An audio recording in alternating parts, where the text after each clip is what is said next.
मैं यश और आप देख रहे हैं सीधी बात। हम आ चुके हैं बीघापुर में।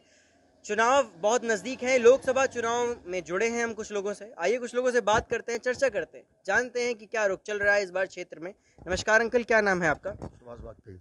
मुझे ये बताइएगा कि लोकसभा के चुनाव बहुत नजदीक हैं और आपकी चुनाव को लेकर के क्या राय है?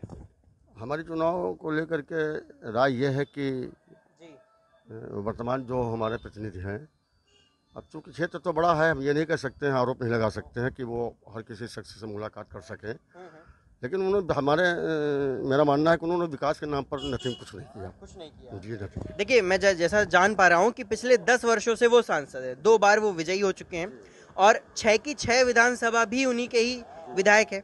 मुझे ये बताइएगा कि ऐसे कोई भी कार्य नहीं है जो उन्होंने करे हैं इस क्षेत्र में? जानकारी के हिसाब से तो नहीं। यहाँ पर जो भी विकास हुआ है वो समय समय पर जो भी क्षेत्रीय विधायक रहे हैं उनके द्वारा हुआ है, न कि सांसद के द्वारा हुआ है। मतलब कि सांसद ने ऐसा कोई भी कार्य नहीं कर रखा है जिससे जो है उनका नाम उस श्रृंखला में आ सके कि उन्होंने विकास किया। दूसरे बात यह है कि यहाँ लोगों के अंदर, जनता के अंदर कुछ आक्रोश है उनके प्रति। किस बात का आक्रोश? आक्रोश इस बात का है कि उन्होंने पिछले इलेक्शन में उन्होंने एक वर्ग विशेष के प्रति उनको अभद्र शब्दों का प्रयोग किया था। अभद्र का मतलब ये जो उनको नहीं करना चाहिए था। ये कौम के विशेष एक वर्ग के बारे में कि इनको खुल के बता सकते हैं क्या? खुल के बताने का मकसद क्या ये है? आप पढ़े लिखे हैं, आप खुद समझ लीजिएगा। नहीं, मैं बिल्कुल पढ़ा लिखा हूँ, बट जनता को भी एक बात पता चलनी चाहिए। हंसना हंसाना मना है, हंसी तो हंसी मुस्कुराना मना है, और विकल वेदनाएं प्रकट हो तो कैसे सुना है, अधर तक खिलाना बना है। बहुत सही अंकल, है ना?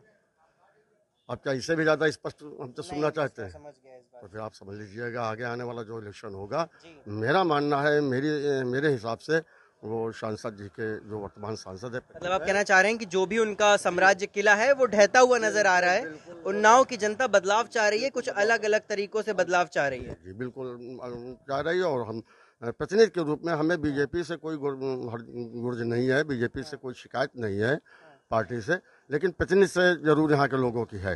मुझे ये बताइए कि इतने सारे विधायक हैं, इन्हीं क्षेत्रों में आते हैं, उन्नाव के ही, पर क्या ऐसी जरूरत पड़ गई भारतीय जनता पार्टी को कि उन्होंने उतनी दूर से एक प्रतिनिधि को फिर से टिकट दे दी यहीं पर वापस से? जी जी। अब दरअसल इसको तो यहाँ के ये उनके पार्टी हाईकमान का मामला है।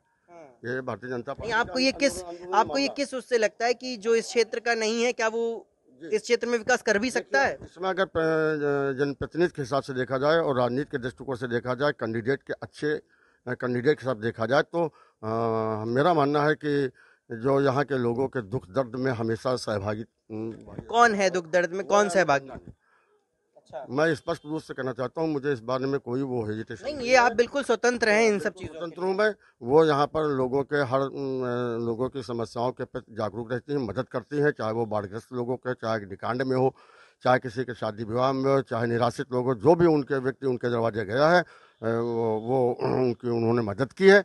मैं एक पार्टी विशेष के हिसाब से नहीं, लेकिन मैं जानता हूँ कि वो चुनाव हारें या जीतें, उनका जो टारगेट रहा, उनका जो लक्ष्य रहा, उन्होंने हमेशा उन्नाव के लोगों की, जनता की सेवा की है।